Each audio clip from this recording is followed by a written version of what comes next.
What up, my freaks? RuinousInsight here with part 39 of my Total Warhammer 3 Zhatan the Black Immortal Empires campaign.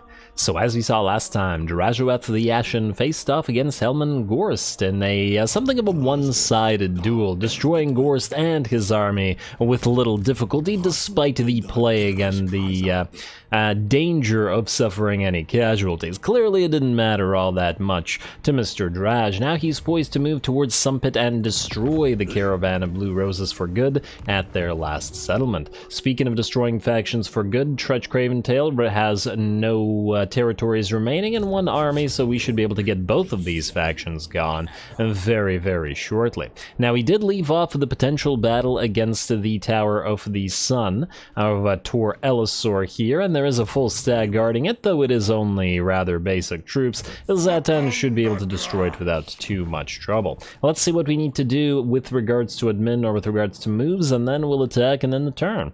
Let's see, Scap's moved. Oh, we've moved pretty much everybody. Troop train still has full movement.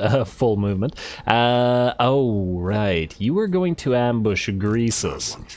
50% likelihood, eh? I have pretty bad luck with 50% likelihood. You know what we could maybe do? If he's in range of Karak Krakatan, screw the ambush. We should be able to move back to the Valley of the Horns afterwards anyway. Let's take Karak Krakatan instead, and then we'll see what Greases does. Oh, wow, okay, oh, damn. He got a little bit more hurt than I was hoping, but oh well. Occupy the place as an outpost, just like every other place here. And Province Ivory Road secured. Swell. Oh, and we can immediately build stuff.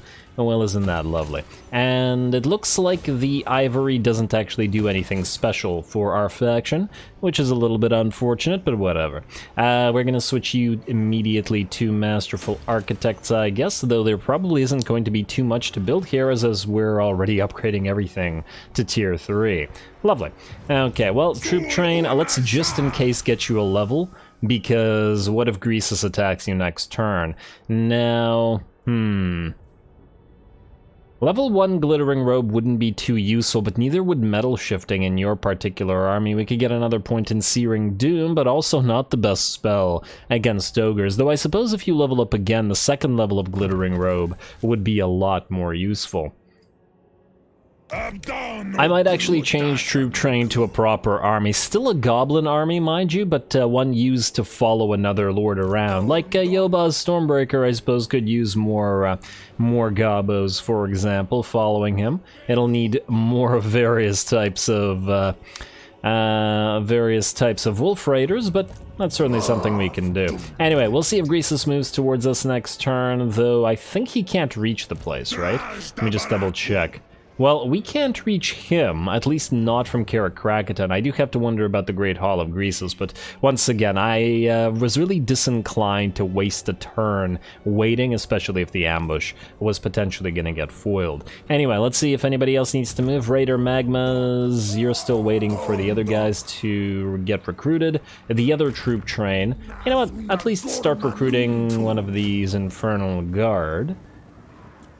I got a great Taurus up and oh, you know what we could do?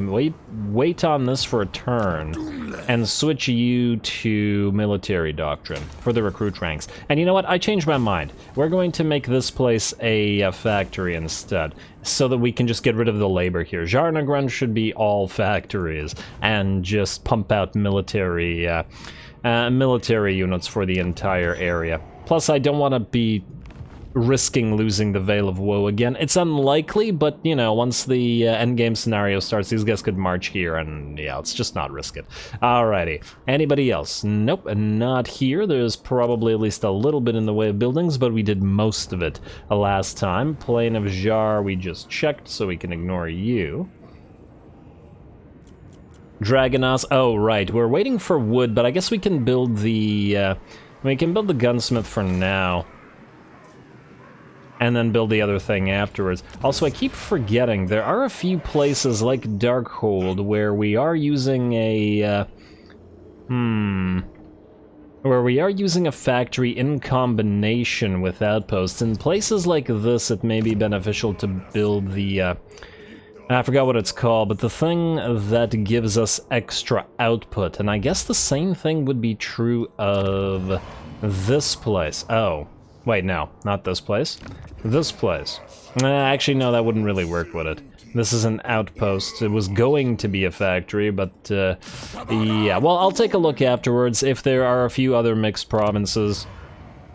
And we'll sort of swap a few things around. But I don't feel like doing it right now, so when I come across one, let's do that. Alrighty, and that was the last building, so while we do also have labor to do, I think we're going to attack instead, because I want to burninate some elves. Yeah, Zhatan, relax. What we're going to do with your points. Now, we did want to get the Headdress of Zharr. Ooh, another point in Mentor, right?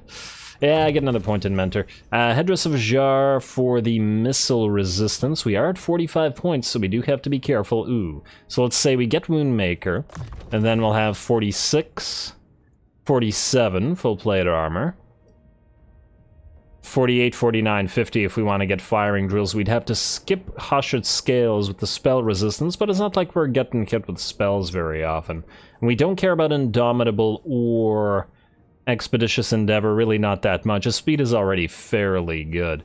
And honestly, we could even skip 1 point in full plate armor if we really wanted to, and get Hushed Scales instead. It would mean skipping out on Mentor.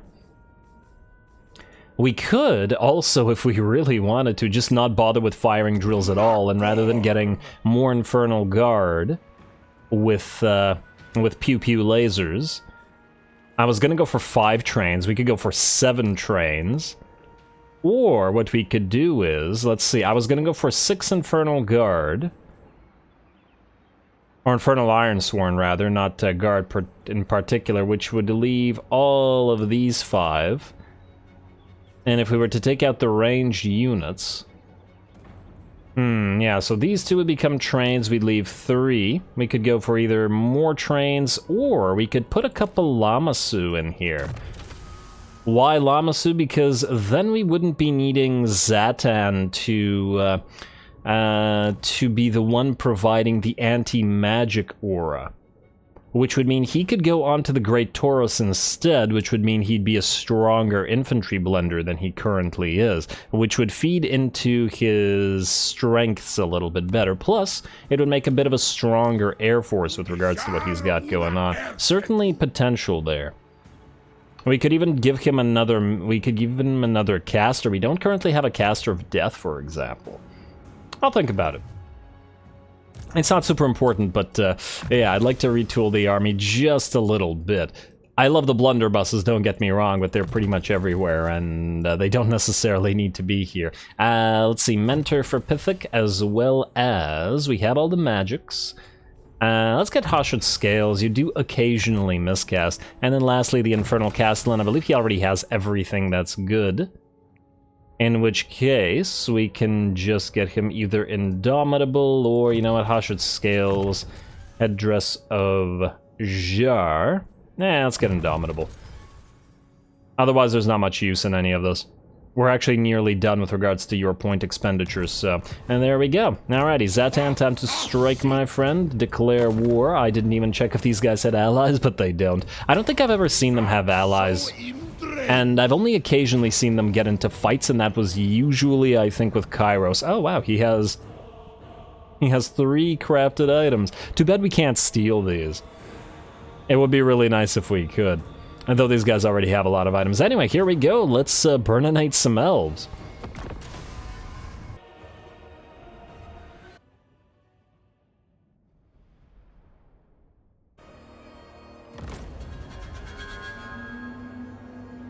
Slaughtering Angrits Tukda.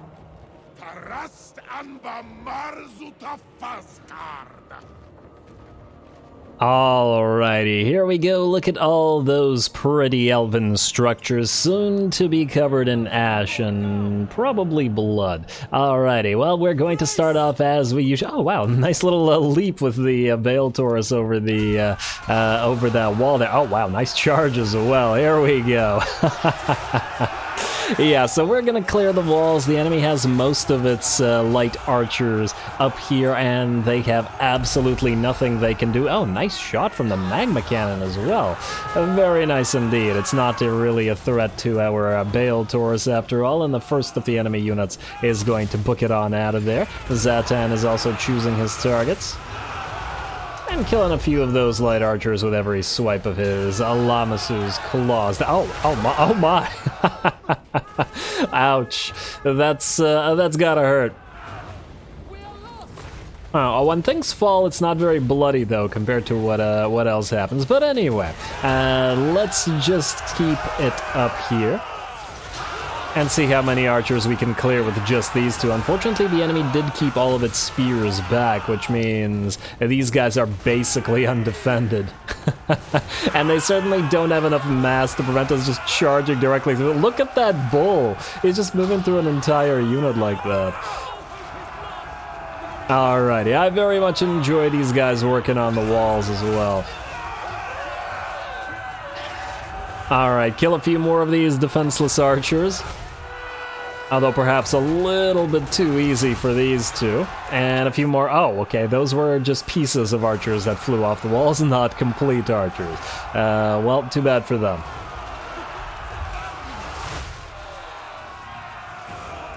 I'm actually going to be curious to see how what the kill count is. Oh, this will be a nice opportunity to compare directly the splash damage of the Bale Taurus versus the not as much splash damage of the Lamasu here.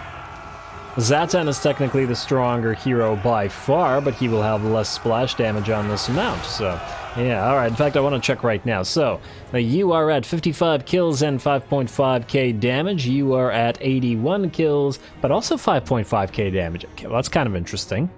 Huh, more kills, but same amount. Well, actually, no, that does make sense because Zhatan has a much higher weapon strength. So his damage is keeping up, but he doesn't have as much splash, which means he gets the less kills. Yeah, makes sense. I love that animation, though.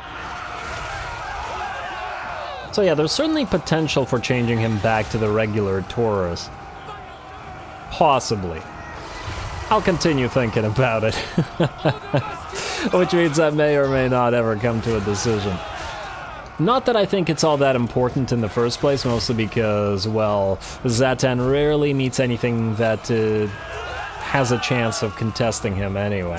Anyway, the walls are very near to cleared at this point. Only a few archers remain, of course, and for whatever reason, the AI decided to keep most of its units back. Not only back, but over on this side, or rather than the side we deployed on. I have no idea why it decided to do that. Unfortunately, Zhatan got stuck again. He's stuck. He can no longer move and will thus no longer be available for this battle. I don't know why you keep getting stuck on top of walls, Zhatan. You gotta use a window or something, or find a washing machine. Anyway, looks like it'll be up to Pithik to do most of the damage. Hopefully he won't get stuck. There is that bug again with the high elven walls, and this does always seem to happen with high elf structures and not others. I see a Wrath of Zharr moving in through a few of these archers with light armor down here, but really not enough damage to make them rout. Not to worry though, Pithik will take care of it. A fireball coming in, gonna explode a few of them, and then we'll be landing upon them and casting a few more spells at the enemies that are moving in. Speaking of moving in, here comes the Dreadquake Mortar, the Iron Demon, as well as the rest of the trains, plus our Hashut's Dark somethings. Hashut's Dark Ravagers, okay. I was gonna say Dark Renders, but close enough. And there we go, the first of the Flame Storms on the field. The first of many, I should say, as Pithik is a master of this spell at this point. And oh wow, these guys are trying to get through that barrier, and this is gonna hurt.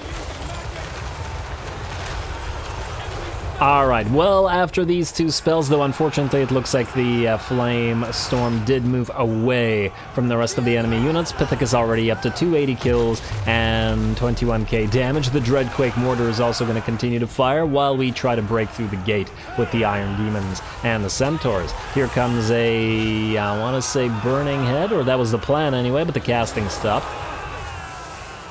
Oh, right, okay. I wanted to stop it because instead of doing a straight line, I decided I wanted to bounce the head off the wall instead, and it does seem to have worked out reasonably well there. Might have been better to try to bounce it like this, but this thing is kind of in a wonky position where it might have just gone, like, off and wouldn't have worked at all, so I decided not to risk it. Alright, keep it up, Pythic. Hopefully Zhatan isn't getting fired upon. There is a unit of archers here, but, well, Zhatan does have regeneration, so it's unlikely that anybody, or a single unit of archers with relatively few models, can kill him. Alrighty, and there's another shot from the Dreadquake Mortar. I love hearing the sound of when the Dreadquake Mortar lands. It's fantastic sound design. Absolutely love it. Alrighty, and there we go. We've finally broken down the gate. The Hashut's Dark Ravagers are in it here, and some Swords Masters of Hoeth moving in as well to try to go after them. This is probably... I believe this is the most elite unit that the entire enemy army has. Oh, look at them. Look at them walk in. Isn't that cute? But the Hashut's Dark Ravagers are beginning to throw axes at the enemy, and the Iron Demons are in with their little carronade shotgun, or giant blunder... Well, carronade. Cannonade? I want to say cannonade. Blasts. And plus the Iron Demon as well. Alrighty, very, very nice. Or the Demon's Tongue, rather. And yeah, these things are what makes me think that the blunderbusses may not be necessary, especially if we get 2 more of this type. They do quite well at a similar sort of thing, and if we were to replace the blunderbusses with pew-pew lasers, they would better be able to target single targets, which is probably the only thing that this army might currently struggle against, as it would need Zhatan to take care of most single targets, and especially since the Hashut's Dark Ravagers are not going to be in this army anymore. Anyway, the Swords Masters of Hoeth got absolutely wrecked before they could close the distance with either of the trains or the Dark Ravagers here. The last one going to just get ripped apart by axes that are the throwing axes, I should say, the size of his torso. Alrighty, and one more axe over here. Oh, there's a few more spears. And there will be a few less spears in a little bit. In the meantime, Pythic is moving towards the enemy. He's casting spells, as we can clearly see another Flamestorm and Damn. Those poor units trying to move up. Pythic is up to 677 kills and 52k damage, but we've seen him do this sort of thing many a time before, and I feel we'll see him do it many a time again. And there's the Bale Taurus Breath as well, or is it just called Fire Breath? I don't remember. I guess it doesn't really matter. Alright, it's all you, Pythic. You're going to continue just annoying the enemy while we move the Centaurs towards the barrier. Break it down. Oh, huh. I didn't realize the High Elven barrier was made up of... What the heck? They just put a bunch of archers and stuff like... This is a very bizarre looking barrier. Huh. Honestly, the High Elves have the weirdest looking barrier. Yeah, see, this one looks normal. This is what I would expect from a barrier. Why does this one just literally have complete archers, had complete archers on it? Odd, but no big deal. I'm just looking around if there's another barrier to look at. Yeah, see, these are both normal. Huh, wait, actually. Well, this one has a single arch embedded in it, but not in the way that the other one did. Maybe that was a buggy one. Who knows? Alrighty, well, now it's just a little bit of waiting time as the rest of our army moves in, though I fear they may not be needed here. Oh, come on, Dreadquake. It always hurts when the thing misses. Oh, some of the axes don't miss, though. Flying over the roof there. Okay, one of them flew over, the other 2 landed in the roof. And Pythic missed as well. Come on, guys, stop firing into the buildings. There you go. Find your range. You're wasting precious giant throwing axes. You don't have a lot of those, and that Dreadquake is gonna hit. Very nice. Oh, that poor Spearman unit. Huh, and it looks like they're trying to get back information to where they were located before, as we can clearly see them trying to move back towards the epicenter rather than away, which is kind of interesting.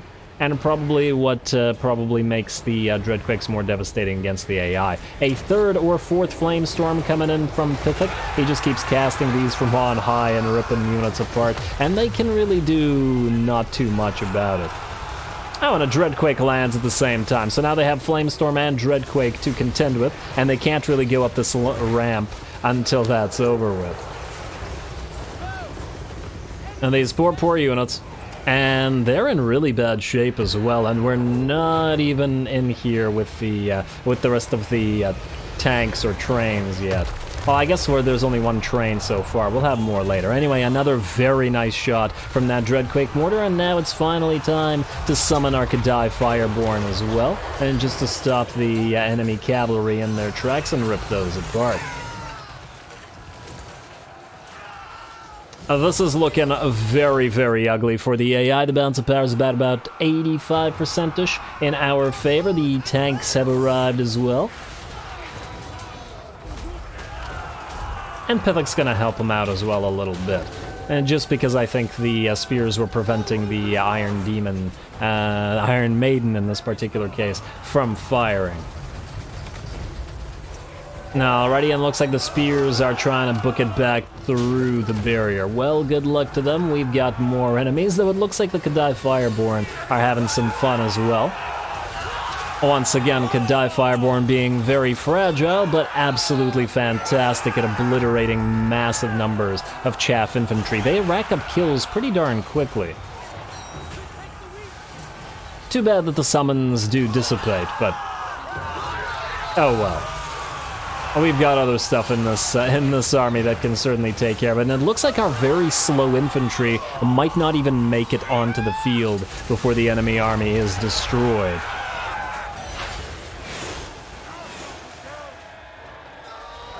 I guess we didn't really need them. Alright, steam expulsion from the Iron Demon there. The other one's moving in as well. I believe Pithek's hovering overhead. Oh, he's attacking this tower. Yeah, the tower was doing a little bit of damage. We are periodically, or have a couple times at least, healed these two up as well with the Reforge ability that Pithek has. Alrighty, and looks like these guys are booking it away from them, only to get shot in the back by those cannonades. And I guess we've claimed this area up here as well. Oh, look, they're defiantly trying to run back towards the engines. Bad idea, friendos.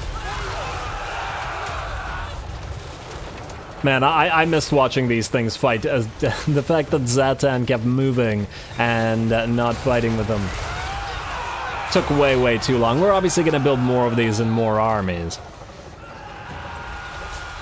But probably more of the train variety, because why not? Why do one thing when you can do two?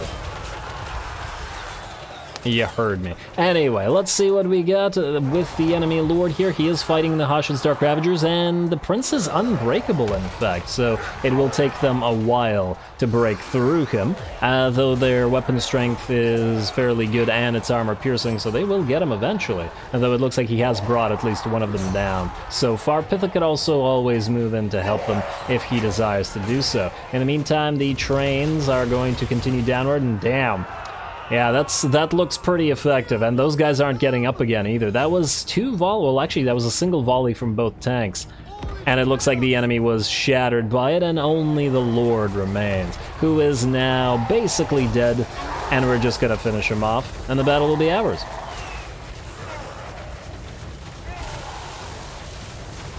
Yeah, so it does look like the rest of our army did not get into the battle. They were just too slow, and the rest of our trains and Pithek were just too killy.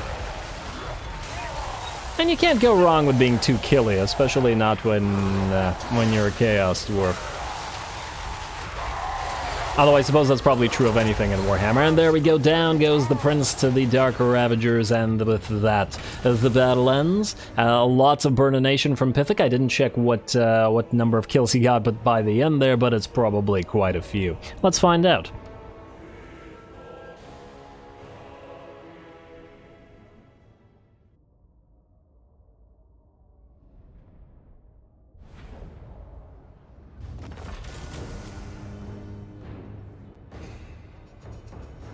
Alright, there we go. Battle itself, easy enough. Still a little bit annoyed that Zhatan got stuck yet again. I do have to wonder whether it's his model that has an issue in particular, but just judging by the fact that he's on a Lamasu, it might be the Lamasu model, or it might be all just single entity area units, and it just happens to me a lot. Maybe I just have that great luck. Anyway, Torellosaur lost the Tower of the Sun in the palm of my hand.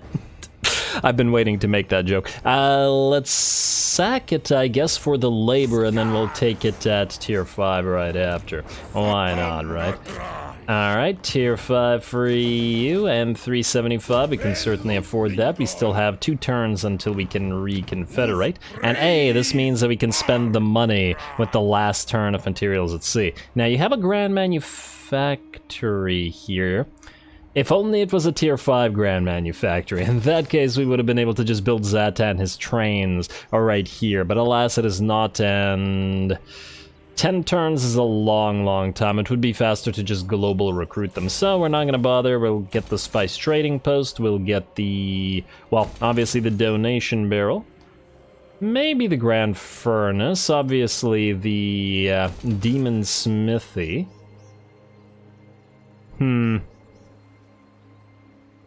Well, we'll replace you with something, but until then we'll just get the ziggurat tenements and the public order. Probably the public order here won't be a problem, but just in case. We shall see. And then we'll probably replace the ironworks with a defensive structure, mostly because it is a coastal territory and they're often in danger from attack.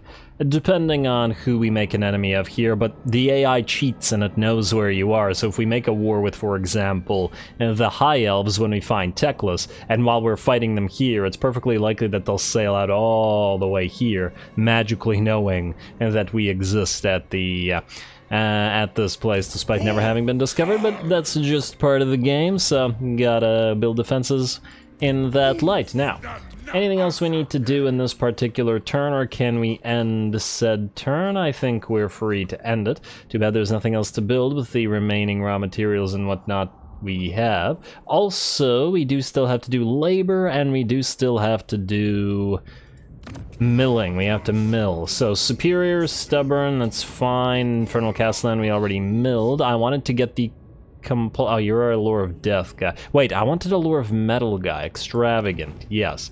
I want you to join Draj, I think. Can we build them out of the Black Fortress? This place has a demon smithy. Yes, yes. Where is the closest place? Darkhold and the Sentinels. And Sentinels are up here. Alright, Darkhold it is. You, Tech Thieves. You were already built this turn, but I want to build another one that isn't a Tech Thief, just a regular Demon Smith Sorcerer.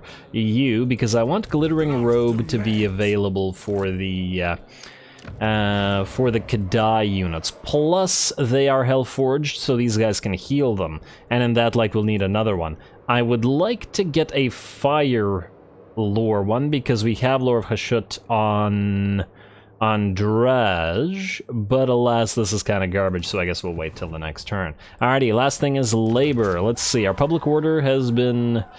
Ugh. Okay, it's in pretty bad shape. Alright, we're gonna have to deal with this. First of all, wait. Wait. You, Ivory Road, should be taking in labor. And just to double check, is there any place that should or shouldn't be taking in labor? Rest of this I think is fine. Plane of Zharr, we can probably transfer this, but after we figure out with the public order. What about... Alien Waste is 280. It's probably one of the new territories that isn't quite ready yet. Yeah, that's fine. That's fine as it is. Alright, then we'll order this by public order. Or control, as they now like to call it, and we're gonna have to set a bunch of examples. I'm kind of unwilling to lose so much public order everywhere. -9? Yeah, no thank you. What do we have here? -7? Yeah, that's way too much. Alrighty, what about, yeah, -6, -8? No, and most definitely no. -4 I think is still okay-ish. Especially if we transfer some of the extra labor out of this place. 48 and 43. They're -5, but ooh, -14. No, thank you. Alright, what about this? -5 at... yeah, it's at 99. Wait, I already saw that before. Damn.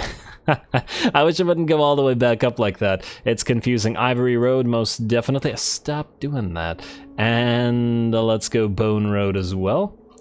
Labor for the roads, bone and ivory. And I believe that's all. I mean, I guess we could do the Celestial Riverlands as well. -6 is a little bit steep when it already is fairly low. I'd be tempted to do these other places, but I'm also a little bit wary of losing out on too much labor. On the other hand, just do it. I'd rather do them all at the same time. And then see what kind of labor we have left over. In 2 or 3 turns, I don't remember, we'll have the caravans come in and give us a bunch of extra labor anyway, so... yeah, it'll counteract this. You know, just do the Great Canal too, set an example. Alright, and I think that's it. The ones that are 100 can stay as they are. You're at -4, and... annoying, but meh. And yeah, I think there was a place that had... oh wow, what the heck? -91 to -5. Oh, we're gonna have to transfer some labor here. And why didn't I do anything with Nobler Country and Path to the East? Because I'm stupid, that's why. Set an example. And set an example. There we go. That's better to these places. They actually have efficiency. Alright, now...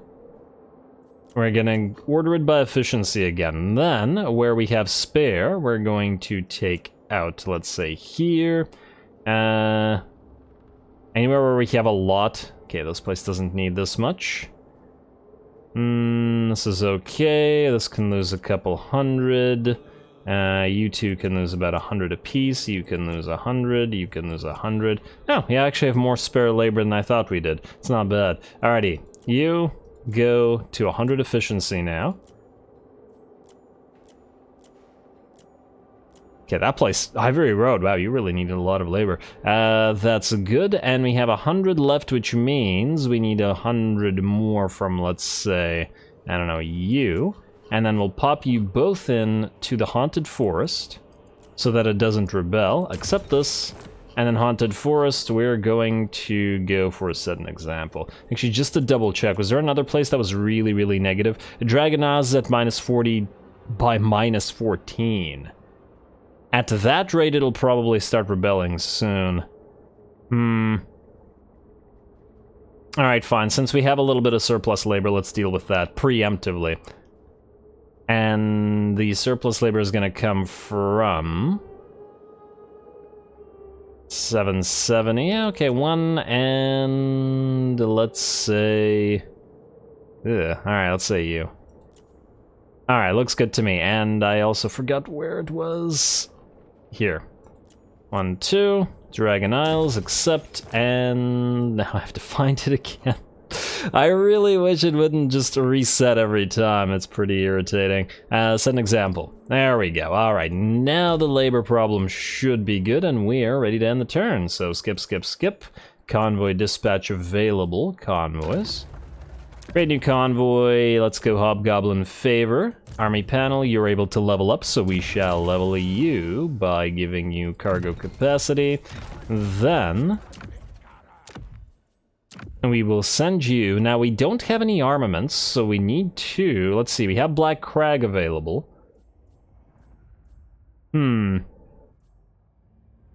Which is money for labor, which we can certainly do, and we're not at war with anybody here. Oh, the Volary is also money for labor, but it's less. We got 3-5, so we could do 3-4-5 by sending them to the Volary. It's less, but it'll be like a bunch of labor every turn. I kind of like that. Yeah, you know what, let's do that. Let's do the Volary. If it was possible to send you somewhere further, we can't send you to Kara, unfortunately, because it is, because it's really problematic, because they're at war. Yeah, alright, let's do the Volary. Close though it may be. Like so, dispatch, and yeah, there we go. 3-4-5, I like it. Alright, now we can end the turn. And yes. Let's see if Greasus can reach us. Alright, Chance moving around up north, that is hardly our problem. I also forgot, how does Wintertooth feel about us? Kind of okay. They don't like our treaties with Clan Rictus. You're trying to take back a territory. That's obviously not happening. He died. No, he survived. Okay. Gonna have to go after him as well then. Not that that's a problem, mind you. And it's not looking like anybody else is gonna attack us. Okie dokie. Well then, Tong, you are a vassal of Archaon, so we are actually free to trade with you. So yeah, sure. We can trade with the Tong. Might want to trade with the Legion of Chaos as well. Convoy encounter. You can take the shortcut and lose a little bit of cargo. Honestly, just go slow and steady. We were at 345, so we'll be... Yeah, we're still fine. Keep moving. Keep moving. Settlement receives plague. The Bone Gulch. Well, of course it did. 2 pox, 3 rot. You have it still for 1 turn. Okay, we just need to get rid of this plague and then stay the heck away from it. You're gonna go into you're gonna go into raiding stance, and you're gonna move into this wrong stance. My bad. You're gonna go like so. You're gonna raid. I wonder if these guys would. Nah, there's no way that they attack you. Absolutely no way. Raid for a little bit of free labor. Syndra's, I guess you have to. Oh, you don't have the Skaven plague. Wait. We no longer have any Skaven plague here. You're the only one that carries the Skaven plague. Oh, amazing. Huh, I could have sworn that you also had a Skaven plague. Odd. But I'd really prefer the Nurgle plague, so that's fine. Wait, can Nurgle Plague overwrite Skaven Plague? I gotta go back and over the video and double check. I could have sworn you were suffering attrition. Huh. Unless it only had 1 turn remaining. I guess yours did have... No, wait, no. I remember when we traded this guy to another guy, remember? Last episode, one had 2 turns on Skaven Plague, one had 3 turns on Skaven Plague, and I remarked on the fact that once we traded, Syndra's then had 5 turns remaining on Skaven Plague. But he now doesn't have it at all. Interesting. I wasn't aware that that was a mechanic and you could use Nurgle Plagues to overwrite Skaven Plagues, but that is very interesting. And the reason it's interesting is that we may want to occasionally do that on purpose, because the Skaven Plague is awful, and most of the Nurgle Plagues are just meh. So yeah, interesting. Anyway, let's see what we can do here. First of all, I'm very curious to see how Greasus is doing, and he doesn't appear to have moved. Okay, sure then, what we'll do is send Scav to take Flayed Rock. Scamp. A little scamp. Auto-resolve this. And take it as a... Oh, it's another tower. Alright, sure, take it as a tower. Why not? Alright, hey, a free Helm of Discord. Nice. Gorth of the Cruel has a fireball. We'll probably delete that. And we may as well go into Masterful Architects here. Sadly, we no longer have our materials at sea. But hey, at least you got the patrol routes building. Alright, oh, we have a special... I didn't even realize we had a landmark here. Control +1 faction wide, that's fantastic. You know what? Regardless of the 10% reduction, we're gonna get that right now. Absolutely fantastic. Well, that was a nice pickup. Alrighty, and then next turn, Confederation will be up, and assuming that Astrogoth is alive, we'll confederate him. Well, I guess we'll look for him after. I just don't want to risk the fact that he might die by virtue of the immortality lack or whatever. Alright, well, either way, not important right now for us. We are going to also march on... No, we are not going to march on the Tower of Gorgoth because we're out of range. Oh my, okay, fine. Raid. Everybody raid then. You go here. You go here. Everybody raid. Shut up and raid. Alright, Lux. Aye! You moved too far. Alright, well you can go into ambush, I guess, so that they don't know you're here. It probably would be too many units raiding in one province anyway and reduce the amount that we got. Alright, well, that's fine. Gates of Zharr, you can go into factory as well. Tordrek, I guess you can go here as well. You know what? No, head towards Mount Silverspear. We still will want to trade your stuff, but most, if not all of it, is going to Draj, so that's fine. And troop train, I'm going to have you take the care of Krakatan camp. Like so, I'll resolve that. And free Rampager standard, if nothing else, get that little bit of labor. Amateur discovered, and then move back to Karak Krakaten in case Greasus decides to attack at Tech Thief. Go to Valley of the Horns and steal some tech again. And new Tech Thief came back. You're level 1. Oh, you're exiled. Okay, I was gonna delete him, but not when he's exiled. Alright, fine, go this way. Start moving down, and Yobaz, you cannot reach Greasus. Alright, then you'll go near to Greasus, and then we'll try to draw him into a fight next episode. He does have a near full stack now, and he should be hopefully willing to fight some Gabos. I wonder if he'd draw out the garrison as well. Well, I'm not sure, but I think we'll find out next time. Speaking of next time, it will be the last battle for Greasus, as I believe we will destroy the faction for good, which should be quite nice. Occupy this as factory, please. Alright, everybody's ready for duty. Yeah, anyway, calling it here. Next time we attack Greasus and take the Valley of the Horns, destroying the faction, we should also probably be able to destroy the Overlords of Zharduk faction as well, mostly because they're there and we want their territory. And then, of course, we will also be sailing out with Zhatan once more and taking either the Tower of the Stars, probably the Tower of the Stars first, and then down to Torellisor to briefly move down here and find us a Kairos to ally with, and then sail back up towards the jungles, towards Krokagar and Teclis, and towards, more importantly, Thorek and the regular dwarves, so that we can establish our massive front line against all the OG dwarven factions. Anyway, stay tuned for more Zhatan. Don't forget to leave a like and comment. All glory to the algorithm, and thanks for watching.